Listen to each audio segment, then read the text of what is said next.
someone who loves you very deeply, who loves your family very, very deeply, I would have said to you, let us have a public meeting. Another public meeting for you to stand up and say, there are things that went wrong. There are things that went wrong, and I don't know why they went wrong. And say, I'm sorry. I'm sorry for my part in what went wrong. I was seething with rage. To this day, I ask God to forgive me for not forgiving him. He was acting there for the public, acting there for Stratcom, begging me to say I was sorry. I beg you. I beg you. Yeah, I wasn't going to say sorry as if I had been responsible for apartheid. I mean, how dare, really? You're a great person. And you don't know how your greatness would be enhanced if you were to say sorry. Things went wrong. Forgive me. I beg you. Voilà, bon, alors je m'arrête là. Pour faire mon speech, bonsoir, bonjour à tous. Aujourd'hui, nous sommes donc le 28 décembre 2021. Vous avez reconnu là, c'était Madame Winnie Mandela, la grande dame, la très grande dame, Mama Africa. En fait, je fais cette vidéo pour rendre aussi hommage à le monseigneur, l'évêque anglican Desmond Tutu, qui était un militant de premier plan contre la lutte contre l'apartheid durant des décennies. Et cette scène-là, elle est très forte. Alors, je vous enverrai le lien. Et en fait, c'est tiré d'un documentaire qui est fait par une Anglaise qui s'appelle Pascal Lange. Hein? Et donc, elle a fait un documentaire pour rendre hommage à Winnie Mandela. Et c'est cette scène-là que moi j'ai retenue, qui est très, très forte, parce qu'il y a une confrontation. Alors, je m'excuse pour l'anglais, hein, parce que moi non plus, je ne suis pas très bon en anglais. Donc, j'ai demandé un peu la traduction, donc on va résumer un peu rapidement. C'est qu'en gros, c'était lors de qu'on appelle ça, les discussions concernant la réconciliation, voilà. Vous savez, en Afrique du Sud, le président Mandela avait demandé à Desmond Tutu, l'évêque, de présider toutes ces séances-là. Donc c'était lui qui était chargé de ça pour que chacun, à l'époque, vienne vider son sac en Afrique du Sud, hein, comment dire, apartheid. Hein. Et donc là, la scène, c'est Desmond Tutu qui demandait en fait à Winnie Mandela en fait de, comment dire, demander pardon d'une certaine façon par rapport aux égarements des uns et des autres. Et elle, qui est une femme très digne, elle était restée droit dans ses bottes, elle était sidérée, parce qu'il y avait beaucoup, beaucoup d'émotions, et elle ne comprenait pas cette démarche-là du monseigneur, enfin de l'évêque Desmond Tutu. Hein. Alors, ça, c'est toujours pareil, j'allais dire, c'est le caractère de chaque être humain. Vous avez deux écoles, ou même trois, les radicaux, là en l'occurrence à juste titre, parce que le régime d'apartheid n'a pas été mis en place par les Noirs, ce sont les Blancs qui ont mis les Noirs pendant 40 ans dans un régime qui était, si on dit inhumain, c'est même peu que de le dire. Vous voyez, les Noirs n'avaient aucun droit, alors que ils sont chez eux en Afrique du Sud, au sens où la population, je crois qu'en Afrique du Sud, c'est les Blancs doivent être de l'ordre de 5%, si je ne me trompe pas. Hein, voilà. Donc, autant dire que j'étais très minoritaire, sauf que ils étaient soutenus, ils sont toujours soutenus par l'Occident, par l'OTAN. Hein, c'est-à-dire que je vous rappelle que l'Afrique du Sud a disposé à l'époque de l'apartheid de l'arme nucléaire. C'est du lourd, c'est du très lourd. Vous voyez? Et par conséquent, qui est-ce qui a financé l'arme nucléaire pour l'Afrique du Sud? Vous avez la France, vous avez les États-Unis et vous avez Israël. Voilà. C'était à peu près les trois pays, surtout la France et Israël, pour l'équipement et puis l'entretien et tout ça. Et quand l'apartheid est tombé, eh ben, ils ont estimé que les Noirs ne pouvaient pas disposer de l'arme nucléaire et que par conséquent, il fallait le retirer quand Nelson Mandela est arrivé au pouvoir. Alors certains vont dire oui, mais c'est lui qui est responsable et tout. J'ai dit bon, d'accord. Moi, j'allais dire, je veux bien, je veux bien. Mais alors, qu'est-ce qu'il en est de ceux qui sont là aujourd'hui? Ah, mais ça, là-dessus, moi, alors là, c'est ça où on ne va pas être d'accord, c'est tout. Parce que je veux dire que j'estime que si on dit que lui, effectivement, et d'ailleurs c'est ce qui a fait qu'il y avait une opposition très forte, parce que Winnie Mandela, elle, radicale qu'elle était plutôt pour reprocher à Mandela lui-même, et puis aux autres, de ne pas avoir été très ferme pour la signature des accords, comment on appelle ça, à la fin de l'apartheid. Mais, j'allais dire, ce monsieur a fait 27 ans en prison. Voilà. Et elle, chapeau, parce que quand ils étaient en prison, elle aussi, elle était arrêtée par un moment et puis après on l'a libérée. Mais c'est une femme de caractère, c'est une femme très digne, une patriote, une panafricaine, qui s'est battue comme un homme. Enfin, en tout cas, vraiment, quand on dit deux fois il y a des hommes qui ont les couilles, alors là, pour le coup, elle, c'est pas usurpé, on pourrait le dire, d'une certaine façon. Ah oui. Et d'ailleurs, rappelez-vous, moi, je dis, c'est là où j'ai vu, je dis de votre vivant, si vous faites des choses positives, eh ben, c'est rendu lors de ses obsèques. Le discours qui a été prononcé par le député, comment il s'appelle, j'oublie son nom là, voilà, il avait prononcé un discours qui est radical de gauche, là, comment il s'appelle, bon, j'oublie son nom, ça c'est un problème pour moi deux fois. Et, vous voulez voir ce que je veux dire, un jeune député là avec son béret et tout ça, et puis toute son équipe en général, ils sont tous en rouge. Là j'oublie son nom au moment où je fais la vidéo, mais il avait prononcé un discours lors des obsèques de Winnie Mandela extraordinaire. Il les a tous allumés. Autant je ne comprends pas trop bien l'anglais, mais le peu que j'ai compris, il les a chargés. Et en gros, même il disait que de son vivant, les mecs ne peuvent pas la ramener. Et maintenant qu'elle est morte et tout, ils font une espèce de cinéma d'hypocrisie. Voilà, il a dénoncé leur hypocrisie. Vous comprenez? Donc là, ce que je dois dire, c'est que Desmond Tutu, lui, c'était un homme d'église. Donc, on peut dire qu'on ne peut pas être tout à fait surpris. Et puis d'une certaine façon aussi, il faut dire qu'il a été vite récupéré. Et d'ailleurs, vous mesurez les hommages qui sont rendus par l'Occident. Et ça, c'est à partir de là qu'on doit prendre ses distances. Là, maintenant, moi, avec l'expérience, c'est ce qui se passe. Vous voyez? Quand ils commencent à rendre hommage comme ça à une personnalité qui a lutté contre eux à l'époque, dites-vous bien que, évidemment, qu'il a été récupéré. Maintenant, pour revenir sur le cas de Nelson Mandela par rapport au contrat ou aux accords qu'il avait signés, je dis, mais pourquoi alors ceux qui l'ont remplacé? Parce que lui, il a fait 27 ans en prison. Eux, qu'est-ce qu'ils font comme prison?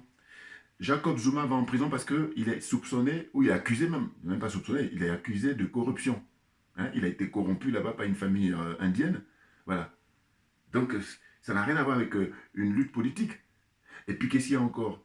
Ramaphosa, c'est un avocat d'affaires. Et d'ailleurs, c'est lui qui est actuellement en poste.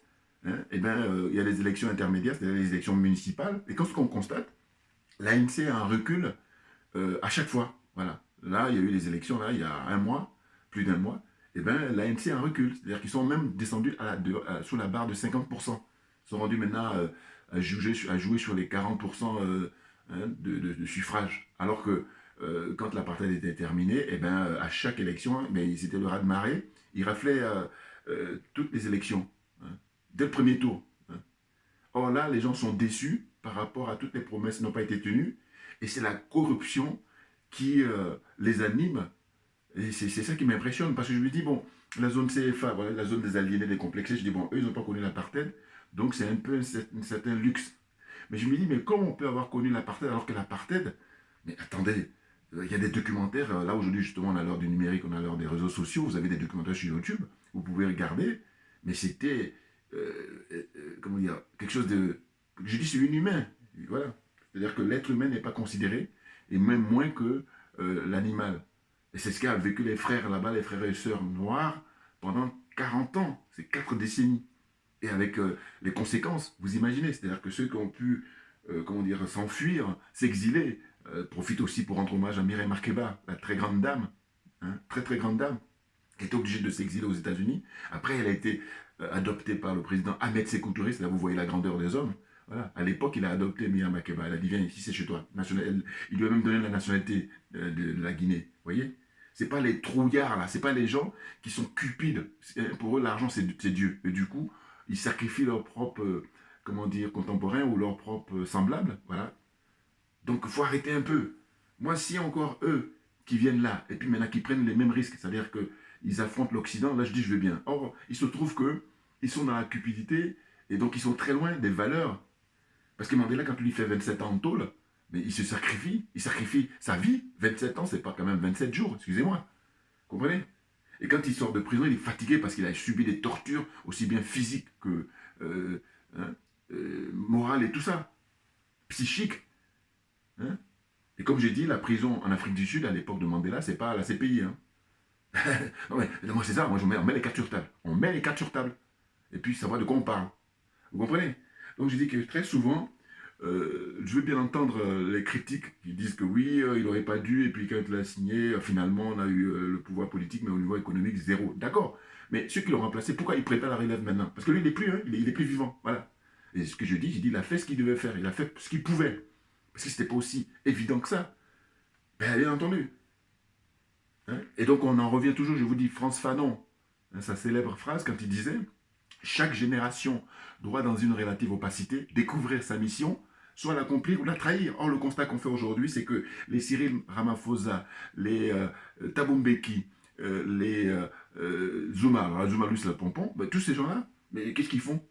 Qu'est-ce qu'ils prennent comme risque face à l'Occident? Alors qu'il y a toujours des ghettos, il y a toujours des Noirs qui sont dans la pauvreté absolue, et Winnie Mandela, c'est une femme du peuple. Et c'est pour ça que lors de ses obsèques, mais c'était extraordinaire. Je pense même qu'elle a dû battre Mandela, même au niveau de, comment on appelle ça, la mobilisation comme ça générale de toute la population sud-africaine. Elle était très très populaire dans les ghettos. Et pourquoi? Mais parce que c'est une femme du peuple. Et non pas des escrocs là qui jouent les bourgeois. Hein. Et il la supportait pas parce qu'elle leur disait les quatre vérités. Hein. Ah ben oui. Vous imaginez, vous avez des images, tout ça, vous avez toutes ces images-là. Vous avez, quand elle commence à affronter les policiers blancs, mais elle les insultait, même elle était prête même à passer à la main. Alors que les autres là, qui jouaient les bourgeois noirs là, eh bien, ils étaient tous dans la trouille, ils se cachaient, se planquaient. C'est ça la vérité. Vous comprenez? Donc, en ce qui concerne monseigneur Desmond Tutu, c'est vrai que au départ c'était un enseignant, et puis figurez-vous qu'il a renoncé à son poste d'enseignant parce qu'ils ont commencé à modifier les programmes là-bas sur place. Voyez-vous? Ils modifient les programmes et ils ont commencé à rendre les programmes. Lui, il a trouvé que c'était vraiment un nivellement par le bas, c'est-à-dire qu'on ne grandissait pas l'histoire pour les jeunes générations, enfin les générations à venir, et qu'ils étaient plutôt en train de faire de manière à ce que ben, le mépris qu'on avait pour l'homme noir là-bas, eh ben, ça se renforçait même dans les programmes scolaires. Et c'est ainsi qu'il a abandonné son poste d'enseignant et maintenant il allait suivre des études de théologie, hein, voilà, théologie pour devenir, comment on appelle ça, un homme d'église. Et c'est ainsi qu'il est désigné, je crois qu'il a occupé les postes les plus importants au niveau, comment on appelle ça, de l'église sud-africaine, qui était ce qu'on appelle l'église anglicane, puisque c'est une influence anglaise très forte. Vous voyez? Donc, qu'est-ce qu'on peut dire? C'est que moi, je suis partisan, je suis militant, enfin, soutien total de, évidemment, Winnie Mandela, hein, c'est clair. Maintenant, en ce qui concerne le monseigneur, l'évêque Desmond Tutu, qui a obtenu le prix Nobel, je crois, en 1984, hein, alors, donne un prix Nobel, déjà, ça commence à être, comment on appelle ça, douteux. Mais ce qu'il faut noter quand même, c'est qu'il parcourait le monde entier pour battre campagne. Et ça, c'est une réalité, il faut reprendre les images d'archives. Je me rappelle même, par exemple, que quand il critiquait à l'époque les Américains, parce que comment s'appelle, oui, l'acteur Ronald Reagan était au pouvoir, et il demandait qu'il y ait des sanctions contre le régime d'apartheid d'Afrique du Sud. Et à l'époque, Reagan ne voulait pas. Vous voyez, c'est là où c'est intéressant quand on regarde avec le recul. On se dit quoi? On se dit qu'aujourd'hui, ils sont en train d'emmerder Ami Goïta et Choguel Maïga au Mali sur les histoires d'organiser des élections et puis que je te mette des embargos et patati et patata. Alors que l'apartheid, et bien après ils vont dire qu'ils n'ont rien à voir. Voyez? Non mais c'est incroyable. Vous voyez un peu les comparaisons? À l'époque, Desmond Tutu exigeait, hein, quand il donnait des conférences de presse ou quand on donnait des interviews, il dit « Nous voulons que le régime d'apartheid soit sanctionné. Hein. Sanctions politiques, sanctions, comment dire, économiques. » Eh bien non. Ils disaient non, non, non. Ben oui, pourquoi? Parce que ce sont eux qui ont nourri ce régime-là pendant 40 ans. Les choses sont claires. Et puis, attendez, qu'est-ce qu'on peut dire des pays africains? C'est ça. Elle était où la solidarité africaine? Alors, on n'en parle même pas aujourd'hui au XXIe siècle, parce que là, on est au XXe siècle, hein, au XXIe siècle avec l'Union africaine qui va même faire plus que la France va demander pour sanctionner les résistants, les dignes fils, les patriotes. Sanctions contre le Mali, sanctions contre comment on appelle, la République centrafricaine. Dans une moindre mesure, sanctions contre la Guinée. Mais là, c'est des mises en scène pour la Guinée. Parce que je vous dis, le cas de la Guinée, c'est wait and see pour moi. J'attends de voir. Voilà. Pour les deux pays, pour moi, qui me parlent, et où c'est pas flou, c'est Mali et République centrafricaine. Mais la Guinée, là, j'ai dit, j'attends de voir. Parce que je voilà, suis pas tout à fait convaincu pour l'instant. Pour l'instant. Et j'espère évidemment qu'il va y avoir une surprise. Voilà, ils vont nous surprendre ceux qui sont au pouvoir, notamment le jeune colonel là, qui a pris le pouvoir. Vous voyez, parce qu'on a plutôt l'impression qu'il a été mis là par les Français, hein, les Occidentaux, les Américains, tout ça. C'est ça. En tout cas, ceux qui connaissent bien le dossier. Vous voyez? Donc là, quand j'ai appris son décès, j'ai dit, bon, il faut que je fasse une petite vidéo, parce que moi, sachez que je vous dis, quand j'étais beaucoup plus petit, eh ben, j'ai été traumatisé, pour ne pas dire, comment dire, marqué par l'histoire de l'Afrique du Sud concernant l'apartheid. Je me disais toujours quand j'étais petit, je dis, mais comment ça se fait? On dit qu'il y a des Noirs là-bas, ils n'ont aucun droit. Et moi, je suis né à Abidjan, et puis j'ai des droits. Enfin, ça me perturbait. Comprenez? Et puis là, maintenant, à l'âge adulte, enfin, je veux dire maintenant, là, ce qui me perturbe, c'est les jeunes frères qui meurent dans la Méditerranée. Une mort artificielle. C'est-à-dire qu'il y a les moyens pour pouvoir les sauver. Hein, si on n'a pas les Macky Sall, si on n'a pas les Alassane Ouattara, si on n'a pas les, comment on appelle ça, Patrice Talon, si on n'a pas les, qui est encore l'autre du Burkina Faso, hein, l'autre du Togo, l'autre du Gabon, tous ces gens-là, si on ne les avait pas, Sassou Nguesso du Congo-Brazzaville, si on ne les avait pas, eh bien, il n'y aurait pas des jeunes Africains au XXIe siècle qui meurent dans la Méditerranée. Hein. Là, on aura atteint un niveau, mais sans précédent, évidemment. Hein, la Méditerranée est devenue un cimetière pour les jeunes Africains. Si on dit c'est une honte, c'est un euphémisme. C'est un mot qui est très faible, il faut trouver un autre mot beaucoup plus fort. C'est une honte. Enfin bon, mais là, c'est pareil, même la honte. Vous savez, moi, je ne trouve même plus les mots, hein, parce que je me dis, mais ils vivent sur quelle planète, ces mecs-là? Ces gens-là, ils vivent sur quelle planète? Vous voyez? Donc, la vidéo d'aujourd'hui, c'était ça dont il s'agit, parler un petit peu de ce qui se passe en Afrique du Sud, et puis de dire que ce monsieur, bon, il a fallu aussi pareil ce qu'il pouvait. Bon, parce que c'est le tempérament de chacun, hein, voilà. Mais lui, c'est un homme d'église, parce que là, c'est pour ça que j'essaie de lui accorder une certaine circonstance atténuante, même si je suis un soutien inconditionnel de Winnie Mandela, parce que là, c'est clair, elle dit, en retorquant dans le documentaire, elle dit, mais il me demande de m'excuser ou de demander pardon. Non, c'est pas nous qui sommes responsables, ce sont eux les blancs qui nous ont offensés, qui nous ont méprisés, qui nous ont, comment on appelle ça, mis dans des états moins que des animaux, qui ont nié nos droits. C'est ça, qui ont bafoué nos droits. C'est ça la réalité. Et donc il ne faut pas inverser les rôles. Oh là, lui, il est devenu l'icône pour les Occidentaux, aller partout dans le monde entier pour prôner la paix et puis aller même jouer les porte-paroles de Dalai Lama face aux Chinois et un peu partout, quoi. Et ça, ils adorent ça. C'est-à-dire qu'ils vont faire du mal aux Noirs et en retour, ils disent, ah, c'est surtout, faut pas me faire du mal. Enfin, non, mais ça n'a pas de sens. Vous voyez?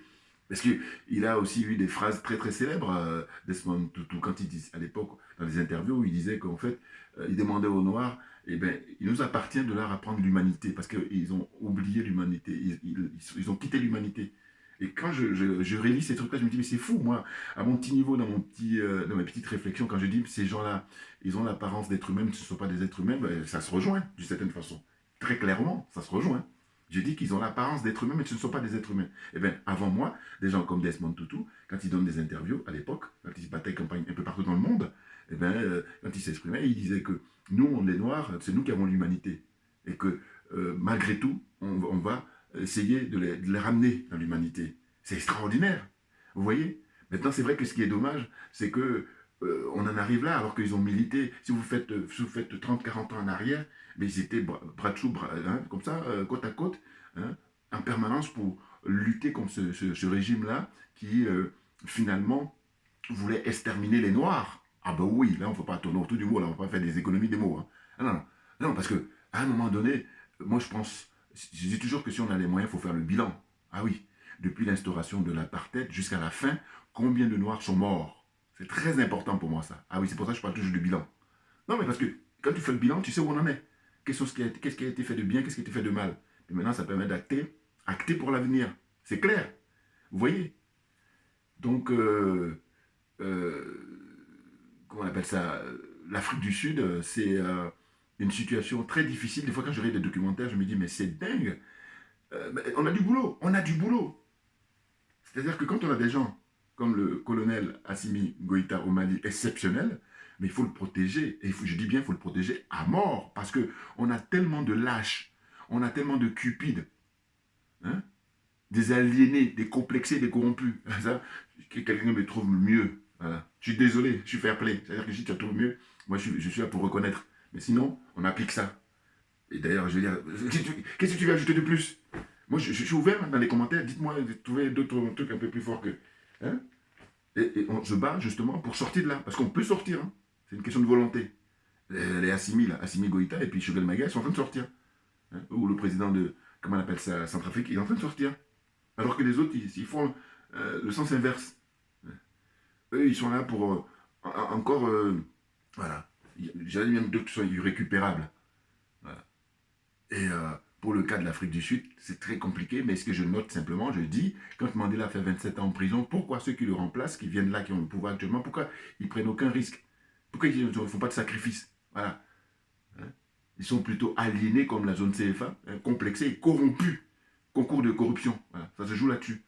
Et pendant ce temps-là, il y a les frères qui meurent là-bas dans les ghettos encore et puis qui ont nie leur dignité. Parce que normalement, moi, je vous dis à mon petit niveau, je me disais qu'à la fin de l'apartheid, mais on rase tous les ghettos là, tout.